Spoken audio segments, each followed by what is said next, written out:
first, we're going to hear from Karlyn Benson, and Karlyn is the curator of an exhibition currently at the Dorsky Museum where Andrea, Michael, and Emily are showing. And so, you know, Karlyn will help sort of contextualize their work in the exhibition and get us kicked off. So thanks everybody for being here. I'm really excited. All right. Thanks, Zach.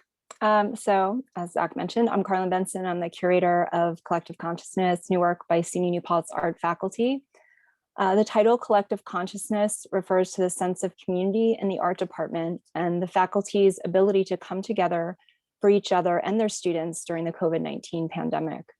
The exhibition is a rare communal experience during a year marked by isolation and distance. The most prominent theme in Collective Consciousness is an interest in nature and concern for the environment. And numerous works directly or indirectly address climate change, and an interest in environmental issues leads some artists to work with the community through collaborative projects. I will briefly introduce the work of the artists on today's panel. First, we have Michael Asbill, whose installation Facsimile is a low-tech 3D mapping and reconstruction of a 14-foot hollow log. Michael measures the original log and marks the size on tracing paper and then on sheets of salvaged plywood. Through this slow action, he is attempting to restore his own ties to the natural world. The goal of this project is a deep process-oriented engagement with the complexity and sophistication of what was once a living tree, while acknowledging that the plywood copy is not close to the detail of the original. And in this image, and also the next image, you can see that he has the tree displayed on the log displayed on one platform he built, and then there's a table there where he can do his work to map the tree. And then the next artist is actually, you can see on the wall there behind Michael's, we also have close up here. Yeah, that's Andrea Frank. And her images explore the natural world and its life force, while also calling attention to environmental degradation and climate change. Her archival pigment prints shown here are Untitled Mossy Root System and Untitled Branch, are photographic, digitally composited images. They are from a series that addresses the increasing fragility of our ecosystems and a longing for the overwhelming and messy beauty and complexity that they hold. Also on view is the video Shapeshifter. Here's a still from that video, a collaborative project with Andrea Frank, Michael Asbill, and Amanda Heidel that engages environmental concerns, exploring the complex interplay of trees, humans, and fire. And the third artist is Emily Puthoff.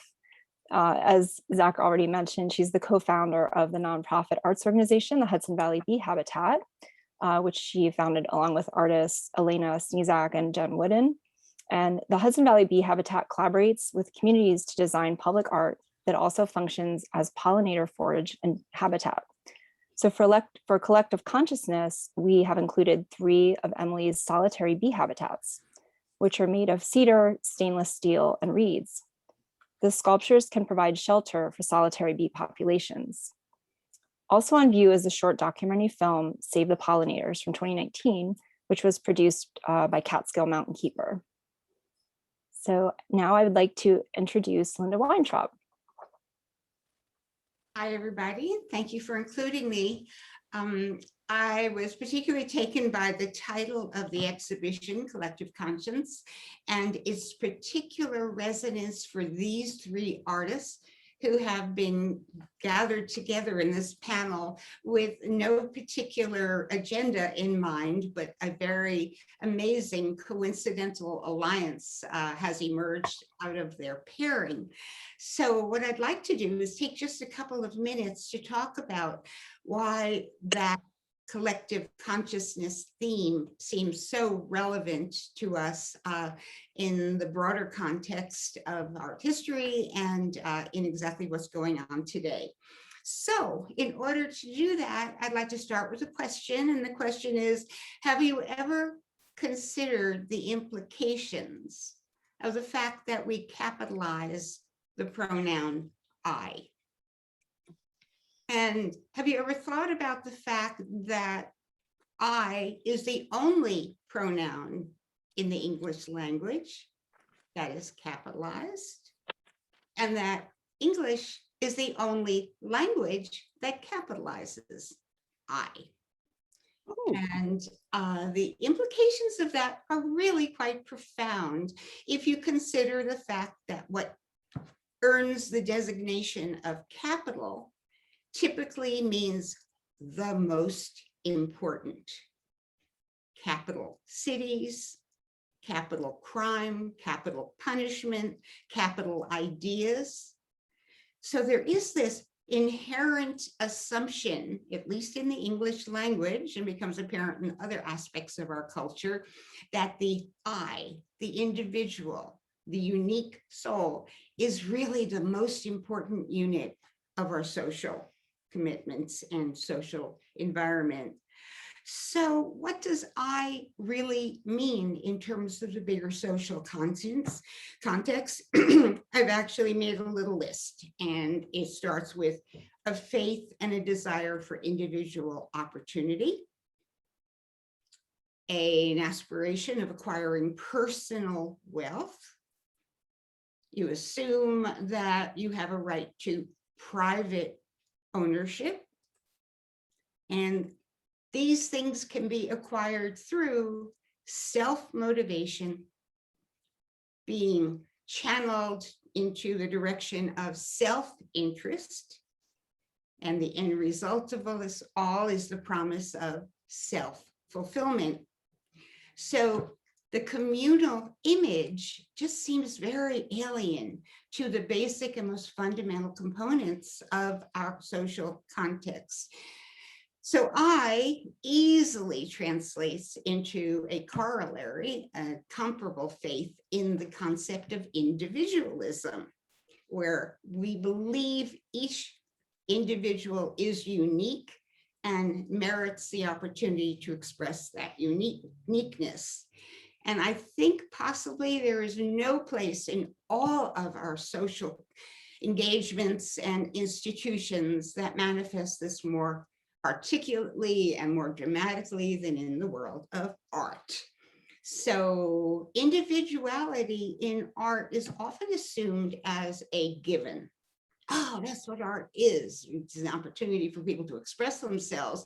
But if you look at the broader context, you find that that is rare in the whole history of art, and non-expressiveness is the norm. I mean, one example is like a totem pole, all right, where the artist who's creating a totem pole wouldn't presume to think he or she could improve upon the tradition, and certainly wouldn't have the audacity simply to invent a new one. So the idea in Western art that individuality is inherent to this, it's right, it's good, it's what we're honored for, is something very specific to our particular cultural context. So let's think about for a minute the components of being an artist in the world today, and how many ways this freedom of being an individual is manifested. As a matter of fact, it's not just that you have an opportunity to express your individuality, you have no alternative, because art is a profession in which there are no givens. The very definition of art is something that's open for interpretation by each individual artist. So again, I've made a list. There are no rules or guidelines that tell you how to be an artist. There's no proficiency test that tells you that you are now qualified to call yourself an artist. That is a matter of being self-declared. There are no requirements, no basic rules and regs that you have to abide by. There's no material that is not eligible for you to choose as a medium for yourself. There is no theme that is made inappropriate or out of the bounds of art. Every conceivable human conception can be incorporated into an artistic expression. And possibly one of the most significant parts of this freedom is the lack of standards means that each individual artist is required to contrive or develop a definition of success.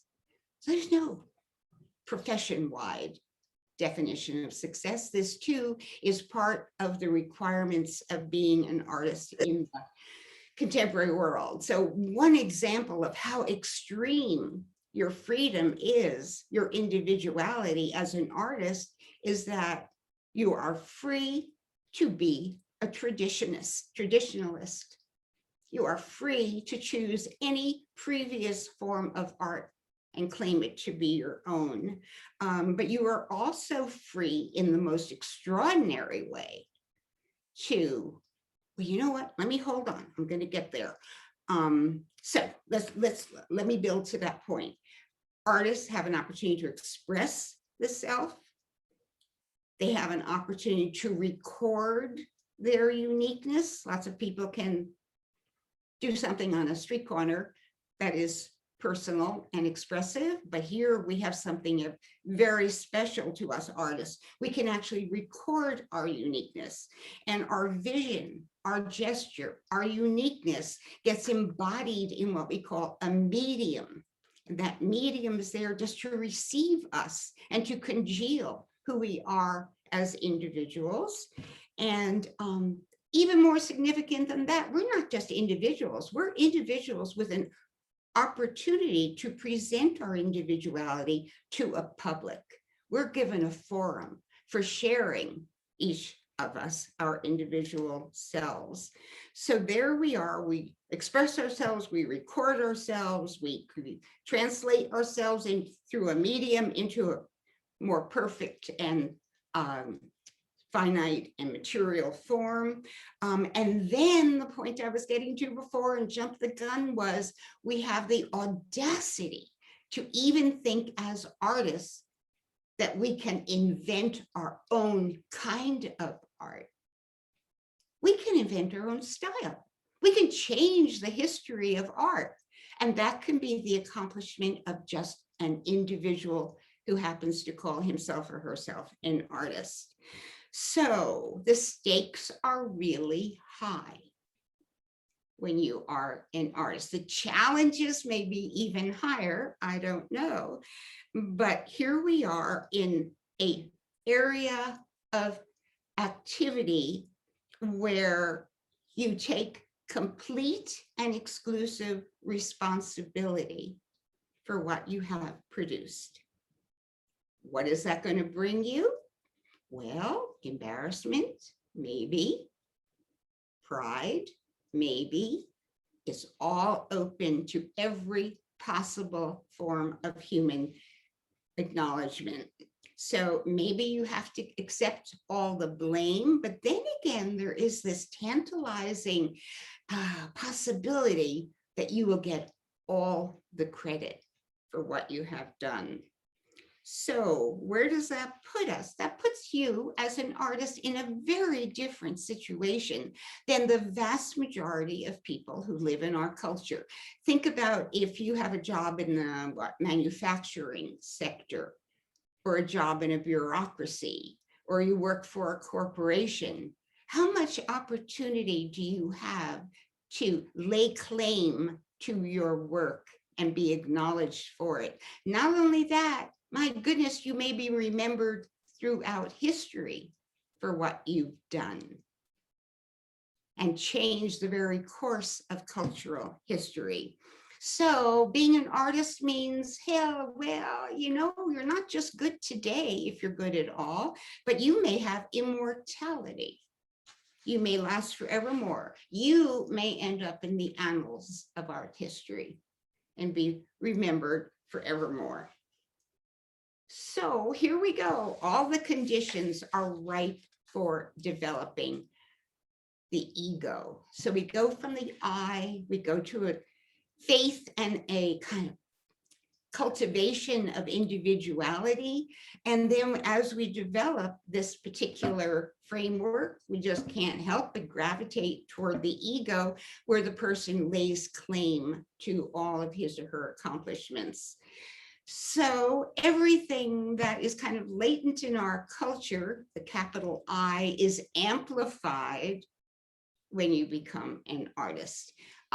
One thing I was recently thinking about when I was preparing these comments is, have you ever heard anybody condemn Gauguin for being an irresponsible lout, for abandoning his family and traveling off to Tahiti to pursue his art? I mean, think of how deeply ingrained this idea of genius, master in art is, that we're willing to abandon all of our ethical standards, our morality, everything else, to honor him for his decision to pursue his art above all else. Okay, so something absolutely remarkable happened when these particular three artists were united in this panel. They are all collaborators. And what does collaboration do? Collaboration means it's going exactly against the grain that is so essential to our culture. They believe in cooperation and respect and conformity, and they seem willing to abandon some of the credibility and honor that they might have earned on their own, and to share even that as well. So what do we got? We got three panelists. They are all distinguished. They all have active careers. They've all identified, they've been artists. They've made the individual choices of directing their careers towards specific interests and specific goals. And I would say, because I know them all, they have accomplished these goals, and I am one of many who really respects them for these accomplishments. But they have, it seems, rejected the concomitant opportunities that art provides for grandeur, for fame, maybe for immortality, for glorification. And they seem to prefer the sweet exchanges and the dynamic of working with others rather than simply asserting the first person singular. So they are collaborators. Collaboration seems really key to the creative process of these three remarkable artists. They relate in a way that is so different from cooperation. Cooperation, each person contributes something, and the end result of their cooperative endeavors is a sum total of their individual contributions. But I've seen them work, and I've had the pleasure of working with some of them as well. Something more comes out of the collaboration, where each person is amplified and enriched by the company of the other, so that the end product is not a sum total of the individual contributions, but it's like a multiplier effect. And what comes out in the end seems to exceed what each individual might have done individually. So the other remarkable coincidence, besides being collaborators, is they have collaborated with each other.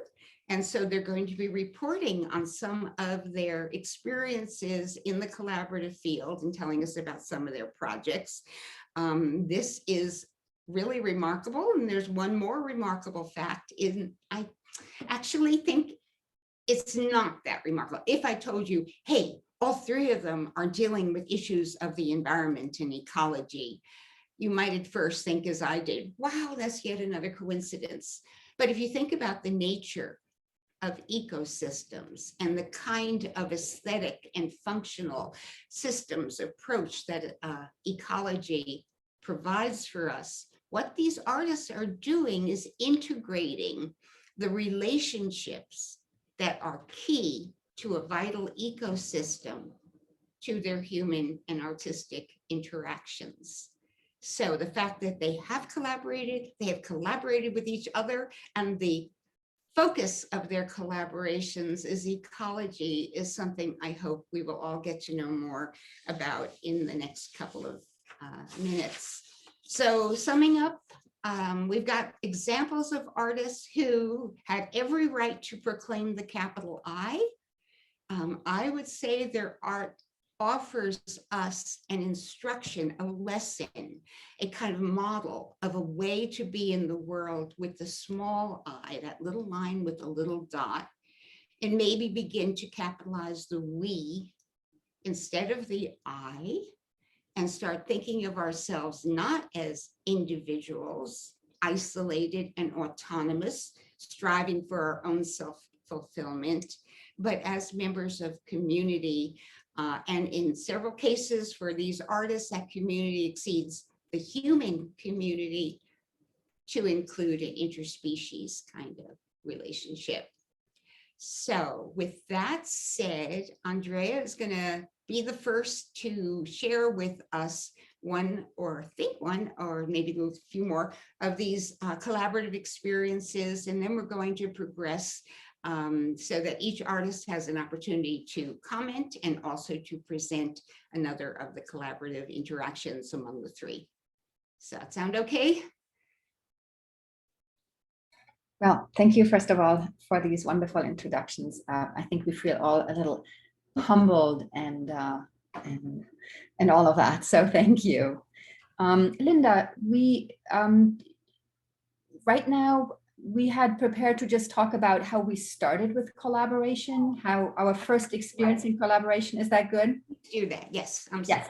Yeah. And I'm going to do that really short, but I think it brings, I think it's a wonderful entrance way to understand what is so attractive, exciting, and what keeps us there really in that collaborative space, or has brought us back again and again, all of us. So I started my first collaborative project while I was still at the Academy of Fine Arts in Munich. And this was maybe around 1994 or so, that Dennis Adams, a New York artist, came as a guest professor to the Academy of Fine Arts, and he invited us to be do a work in the public sphere. He works in public intervention, and so that was what he came to a group of students at the Academy to. And we all together then decided to create one project together, a collaborative project. So that's where this came from. And what we did, and this is not what is pictured here, but what is pictured here kind of came out of that, is that we decided, we explored the public sphere, which was really new for us, because I had been painting and drawing and like working in my own individual practice, as Linda laid out. And here we were asked to look out into the public sphere, and we found that there were these public toilets under a bridge that were closed, right? That the city government had closed. And we, as a public intervention, as a group, decided to create a wall that we put in front of it, a little bit offset, so that you could kind of look in with doors, right? But not enter in. And we lit them at night so that there was this kind of activating of a space of, a problem zone in a way. And we were pretty proud of that collaborative project that took, a whole semester to create. And then what happened is overnight, suddenly that wall was gone. It was like a, I don't know, 16-foot high wall and 40-foot long over a corner, and it was gone. And that started this process of us investigating what happened. And we talked to the city people, and they realized that they had this whole paper trail of this wall, that the erection of a wall as art was like their headline. And then we realized that they accidentally took it down, and it basically was a starting point for us to realize these different levels of control and organization of public space, and how interesting it is to intervene in that and to actually make that paper trail and all these things part of our process. So we then some of us decided to continue working as the Department for Public Appearances, right? And so the Department for Public Appearances, I was 5 years part of that. I went to New York and we did projects together across the ocean, and they are still working together and are really successful as a group. And they're, of course, very dear artist friends. So that's my little story really about my entrance into learning about, collaboration and being part of that. Emily, would you like to share your beginnings? Yes. So in thinking about this question, what is the first example of a collaborative process? I recalled this memory. It was pretty vivid memory of standing on the porch of the women's studio workshop in Rosendale. It felt like the middle of the night, and being confounded by this sound I had never heard in my life. It was the sound of frogs in the swamp across the street, and it felt like an immersive wall of sound. And I had driven to the women's studio workshop in a little Ford Ranger truck, stick shift truck that I had gotten after I graduated from undergrad in Ohio. And I learned how to drive it on my way to New York, just through practice. And I was on Interstate 87 and my map flew out the window right before exit 18. So I got off the exit and I asked the toll booth person, how do I get to Rosendale? And they kind of explained it. And so I got massively lost in this little truck. So I arrived there in the middle of the night, and I was at the women's studio for the summer in 1996 for an internship.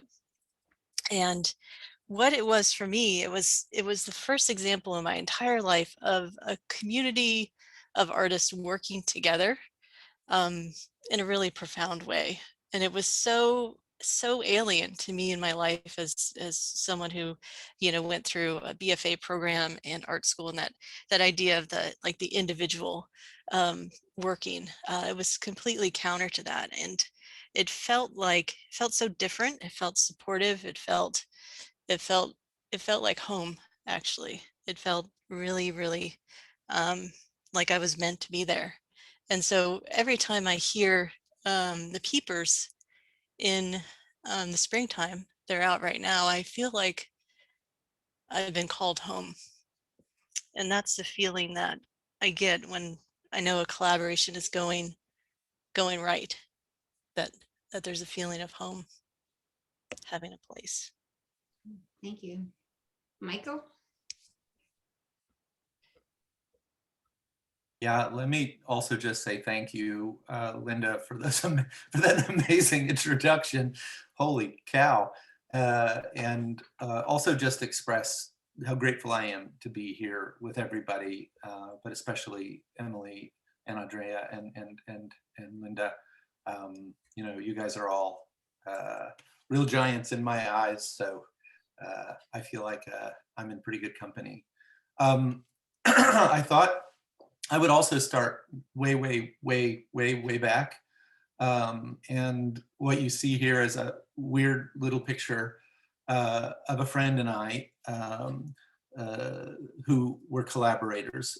We worked together, but the thing is we didn't really know.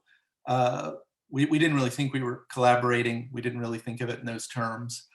We hadn't really come to those terms. This was also undergraduate times. And I also was doing my work in school, the kind of capital I work that Linda referred to earlier.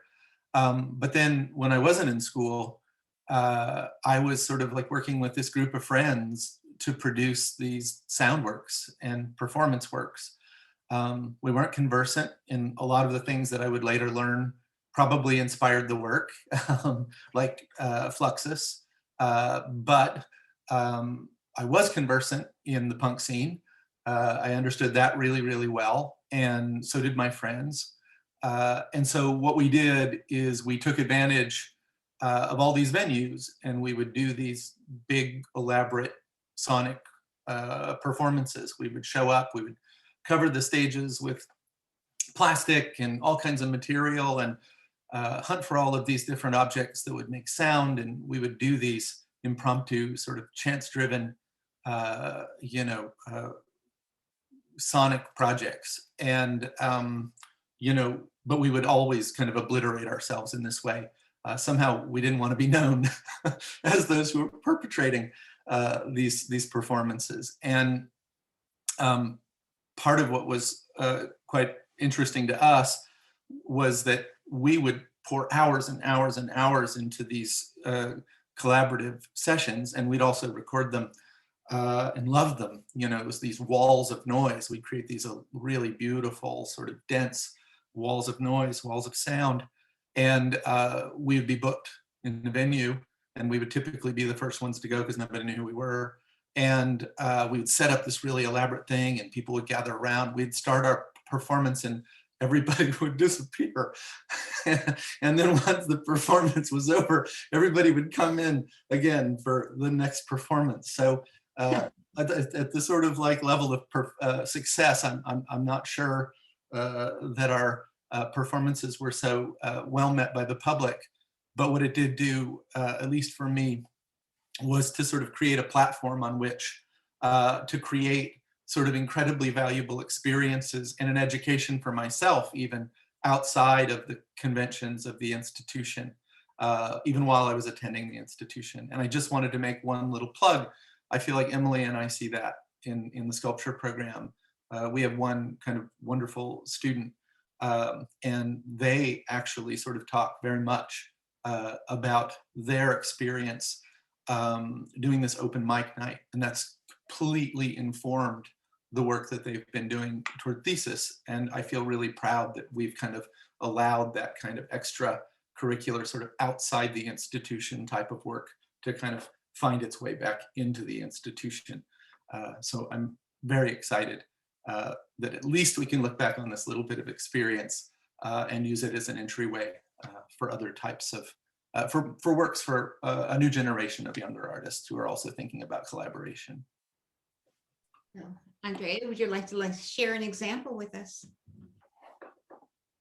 Yeah, so what we thought we'd do, I wanted to share with you a little bit of a larger project that I initiated and that Emily was with from the start. So we're looking now at projects where we find overlaps, and I'll tell you a little bit about it, and Zach will just flip through as I talk.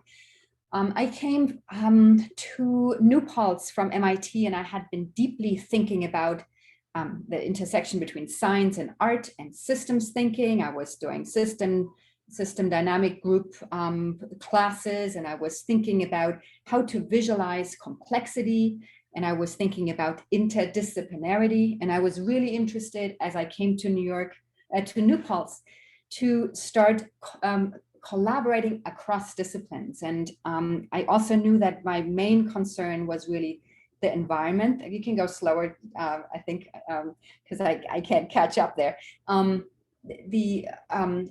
I was interested in thinking about the natural world as something to learn from, like this complexity and the systems that are just working without waste, without anything. I felt like, wow, we're now at a town scale. I can bring people together from all the SUNYs, and internationally there were some grants, and we were able to do that, where we wanted to learn from nature. And we went out into I brought these people together, about 12, 14 for the first think tank in New Paltz. We worked on campus and always went to nature points, Mohonk Preserve. We did body work. One of us was a theater director from Austria, and she taught us plastiques. And suddenly we shed our social body, and we were all sensory organs, and we walked with this amazing attention and came back and then worked with these images that I had prepared. First, I thought we were going to be mapping stuff with words, but no, words fell away, and it became very visual, and Zach, you can keep going, and then gestural. And then after the first think tank, we realized, well, we got to keep going. There's a process here that is interesting. There isn't a tangible result as you would usually see, but there is a path that needs to be walked, and all of it, like many of us, went on. Always 9 months later was the next think tank, and I learned that I didn't have to work that hard to get things going like I did at New Paltz, where it all took me forever. Suddenly things fell into place. One of us is from Mexico, so he organized housing, and we flew there, and we we learned from the cultural environment there. We, of course, with our slow walks, walked through these pyramids and places. That was incredible. And Zaki can keep going. And then did our system drawing, and it became performative, and you can keep going. And it became more and more embodied, really. And then our next think tank 9 months later was again in New Paltz, and we worked on site here in Village Hall, and it became embodied. We had to get under, you know, these pathways, under these maps that we had. We went into the Huguenot Street. We worked in one of these old buildings, and then we worked out in nature, where we realized there was this native connection that was just rising up. And it really changed how I thought about learning. And what we gathered was embodied knowledge and a level of communication and depth of exchange that was at a whole other level, and really exciting.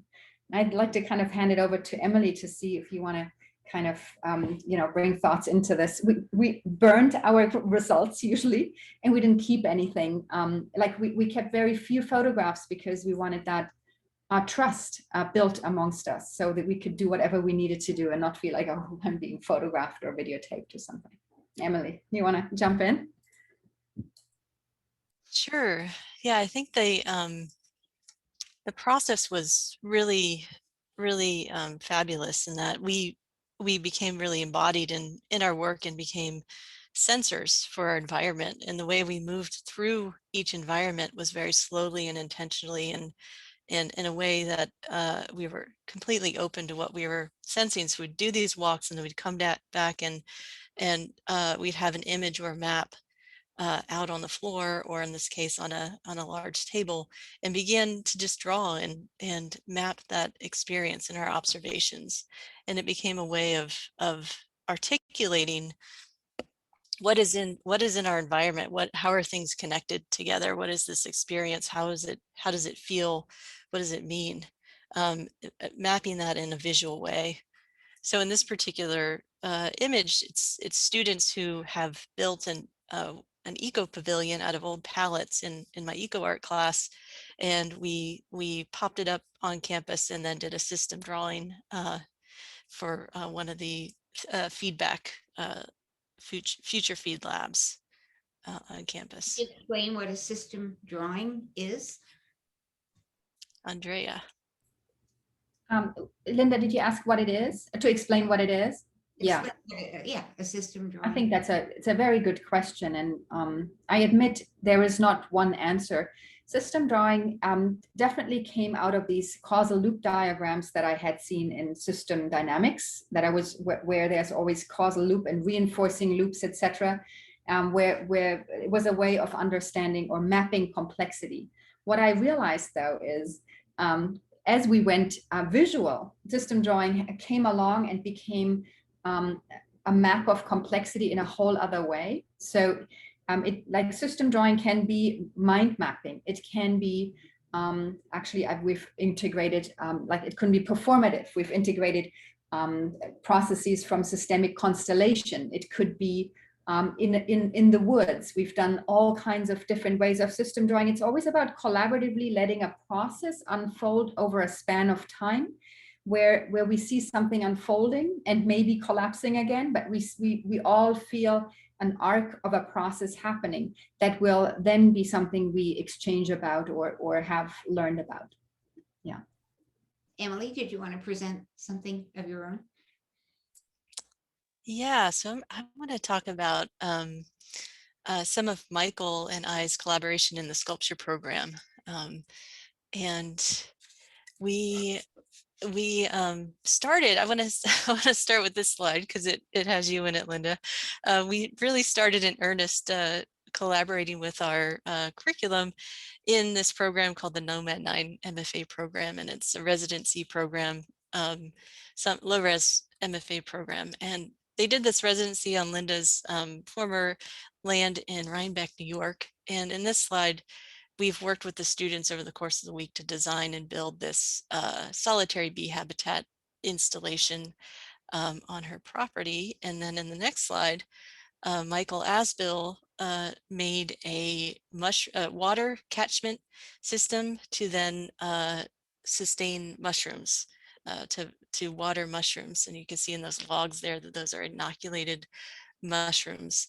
And so that was really a moment where we started to collaborate together in pedagogy. And then that just sparked everything off. And then we started to integrate it into our classes at New Paltz. So we have multiple classes at New Paltz, such as assembly required and collaborative constructions and environmental art, in which we are co-creating and co-designing work with students.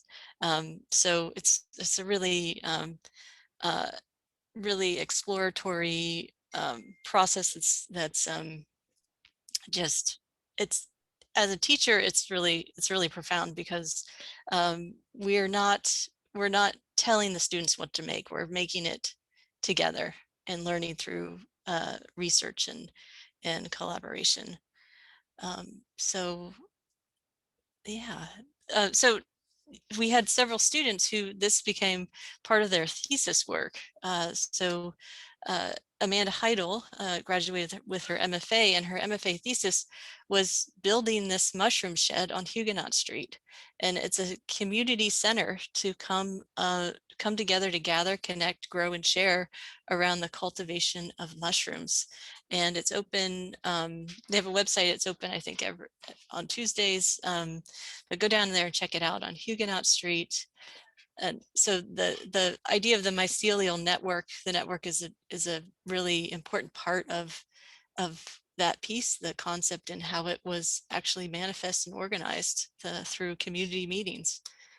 And then the next project is Joel Olszak's thesis that he completed in a pandemic. And what it was is this large log table, which he felled with fellow faculty, Michael and myself, and other students in the sculpture program on Michael's property with hand tools. So no electricity. Took down this tree. It was right at the start of the pandemic last March. And then Joel manifested it into this table in which the community can come together and gather and answer these questions that are on handmade paper around the table. So that's just an example of how the collaboration is it's baked in, baked into the sculpture program. And it's also, you know, really intentional that we've baked it in. Both of us are countering that idea of what you were talking about, the eye, Linda. It's a concept of like toxic individuality that is part of, in particular, sculpture programs historically. And so we're really working to counter that and provide a different model that's more sustainable for our students.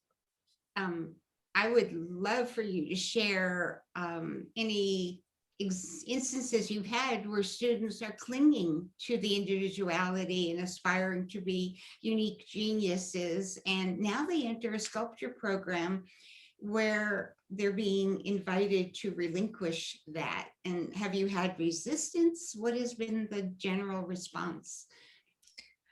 I'm gonna see, I think, Michael, if you're here, I'm gonna see if you you are gonna answer that.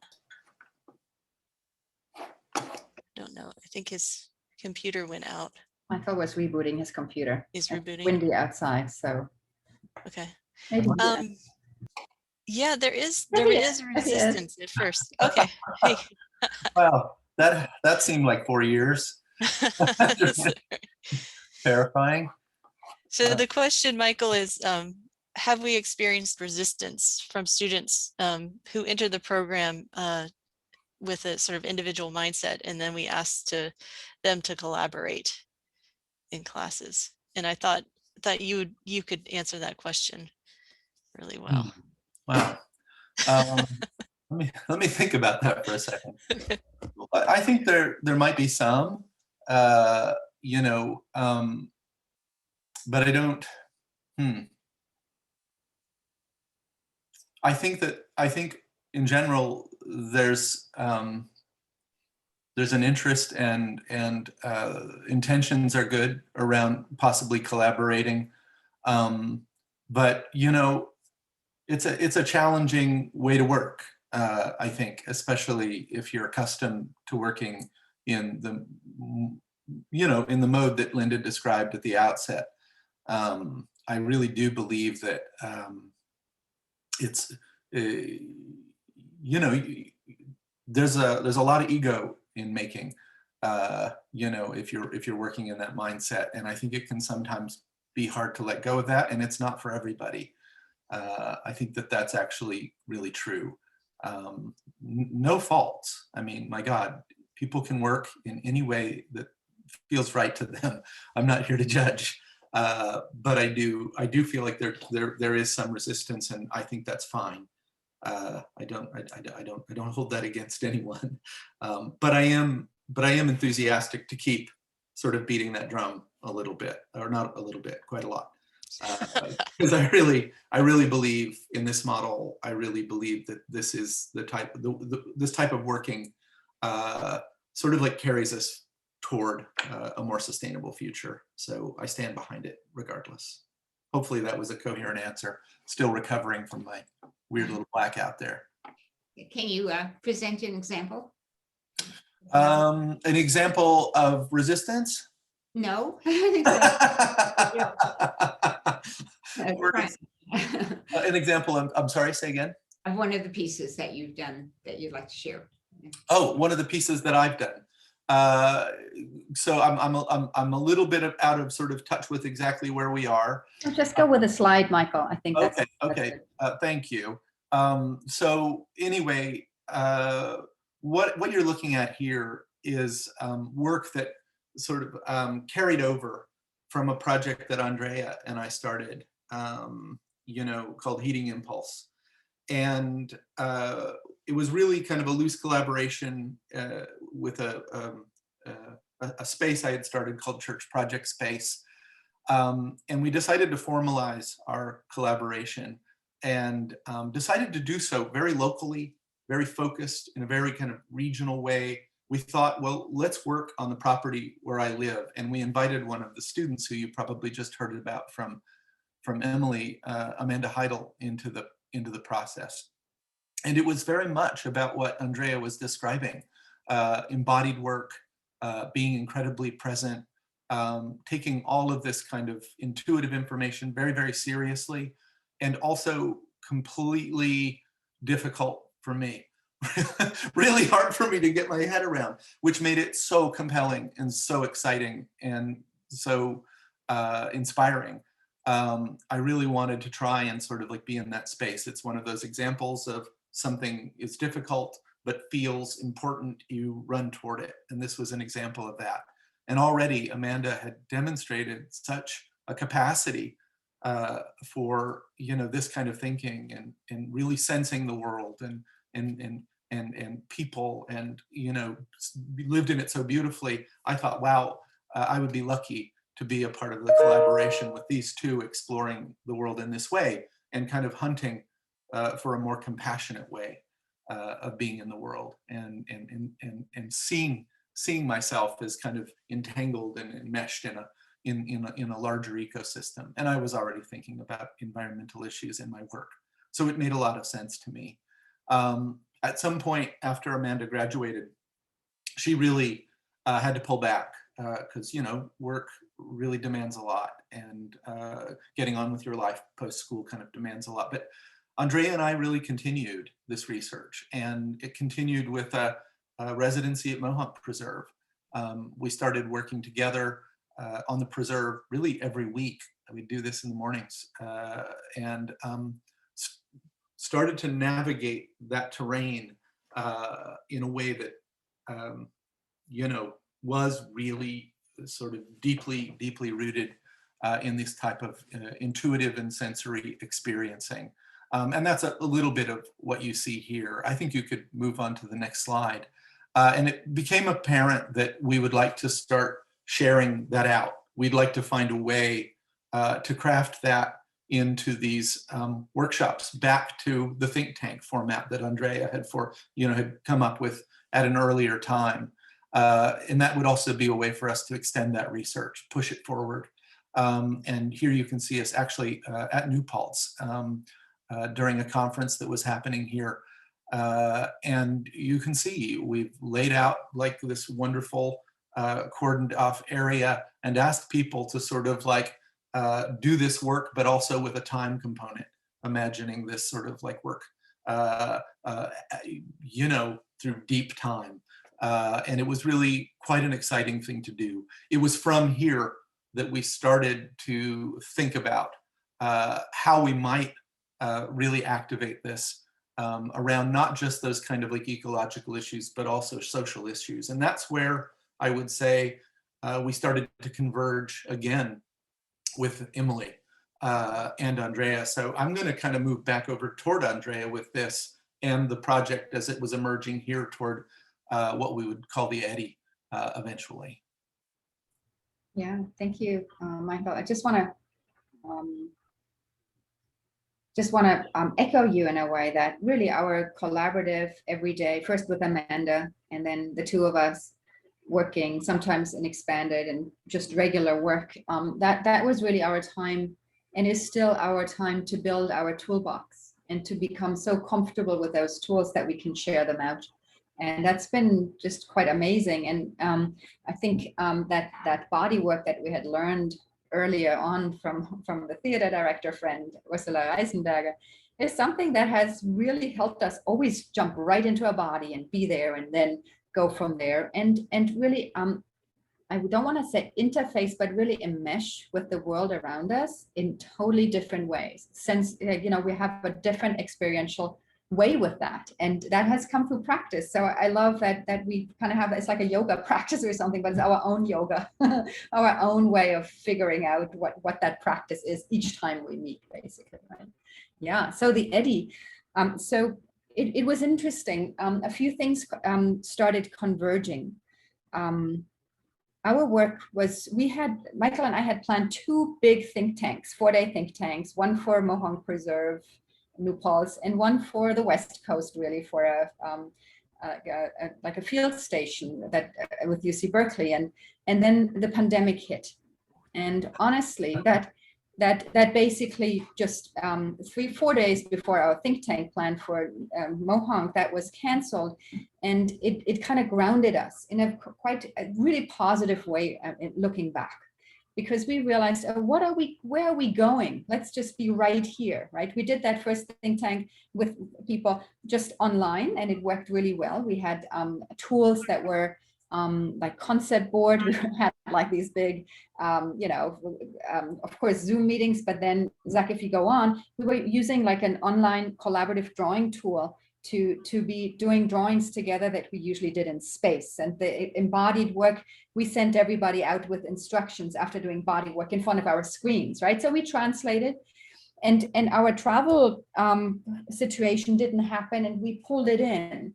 We realized, no, we got to stay local, flying there. We got the grant and stuff, great, but that's not what we should be doing. We want to really focus on resources and on what needs to be nourished right now here, because the pandemic, clearly there was stress, mental stress, there was an understanding of global collaboration, there was an emergence of Black Lives Matter. Like what really started integrating was for us an understanding that any environmental issue cannot be thought without understanding social justice issues.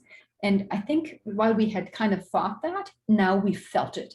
Interestingly, I think collectively it has sunk in differently. So we reached out on campus, and like very naturally a group formed, people interested responding to an email that happened, and we started a think tank with just our campus, hoping to start something. And then we met every 3 weeks for process work. Again, not knowing exactly what we're doing, not a meeting, but process work. And everybody came back and was, Zach, you can keep going, was really in it. And here's this was from the think tank, just flip through, Zach, so we can move.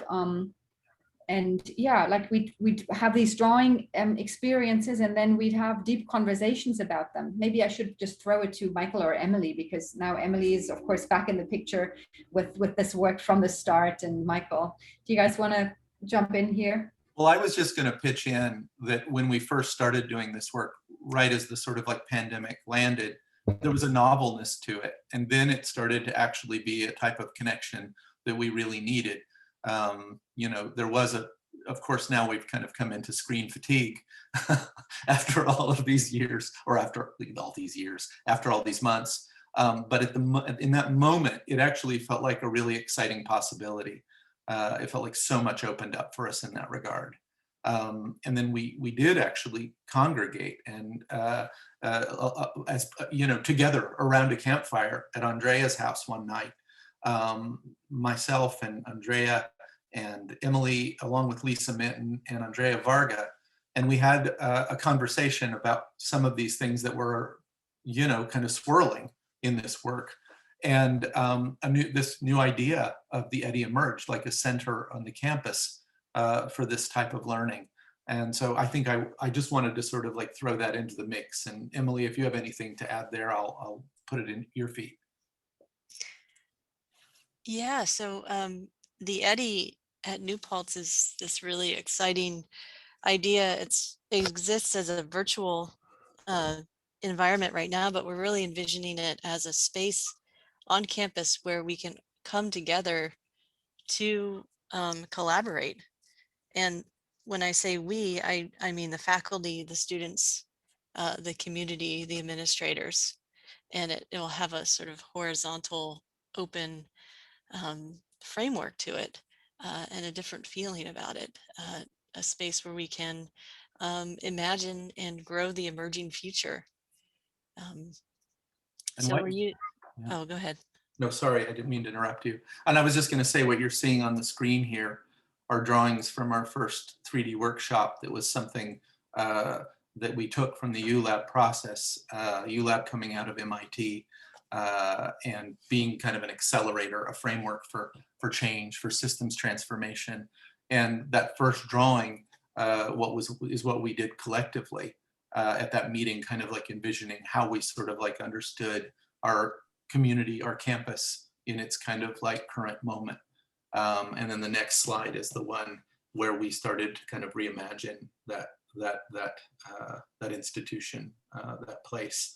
So you can kind of see the sort of like transforming, unfolding there before your eyes. I just wanted to call attention to that. So I wonder if I could ask you each to respond really quickly to one question, and then I think it's probably time for Zach to pose the questions or comments from the who have inquired. So real quickly, the three of you, what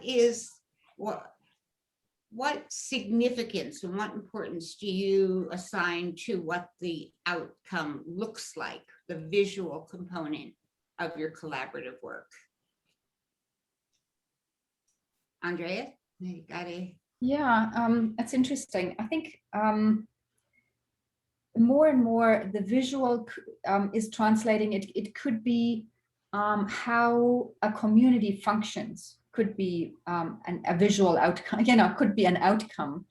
And I mean, I think whenever I'm working in this collaborative way, it's important to me that the materials and processes we use are as sustainable, renewable, etc. as possible. So there is an importance in that it feels right in terms of how how the materiality came about. And then like beauty would be great, but it doesn't have, like, it's not like necessarily my aesthetics, but it just has the right resonance, I would say, is what works for me. Emily, what do you think? Yeah, last night we were talking about a community garden outside the art department. And I think that if this process of collaboration was used, that the aesthetics or the beauty doesn't have to be in the drawing and the emergent aspect of it. It's the outcome would be, you know, like the visual outcome would be that garden at the end, you know, and then what's that? So what's freeing in the process is that we can just let go of all that assumptions about beauty and aesthetics and just draw and interact with one another and not be like too afraid to draw over someone else's drawing and things like that. You know? Michael? Yeah, there was a really wonderful instance in that 3D drawing exercise that you looked at just a moment ago, where we had students there working with us. We were all working together, and in sort of like creating an image of the campus. Now that student drew a heart, and I had this terrible art professor impulse to be like, oh, that's a cliche use of a particular symbol. And then I was like, what on earth am I doing? Why am I thinking that at all? I mean, this is exactly what needs to be expressed right here, right now. So I think we're also all about right now trying to sort of like unhitch ourselves from that judgment that I mentality you talked about earlier sort of like brings to the table, and really sort of like see what the larger community wants to sort of bring to this work aesthetically, and inform that. Let that, we're all learners here, so be ready to learn those lessons as they pop up. Karlyn, are you going to direct the questions now? Sure. Do we have any questions from the audience? If you do, please type them in the chat.